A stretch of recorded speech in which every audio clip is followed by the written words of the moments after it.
Su questa vicenda del lato idrico, del suo commissariamento, voi siete intervenuti. Ecco, se ci sintetizza qual è la vostra posizione di Intercopa, Comitato Pubblico per l'Acqua?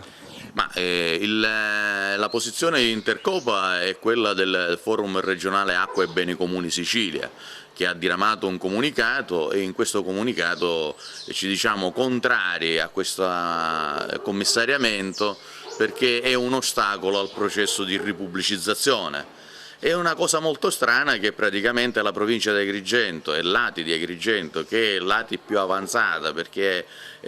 ha fatto tutta una serie di passi verso la ripubblicizzazione e da un punto di vista proprio della trafila burocratica è quella più avanti di tutti in Sicilia, venga mandato un commissario ad acta per il piano d'ambito, quando già Lati si è attivata per aggiornare questo piano d'ambito attraverso Sogesid e le altre ATO che praticamente ci sono in Sicilia non vengono commissariate.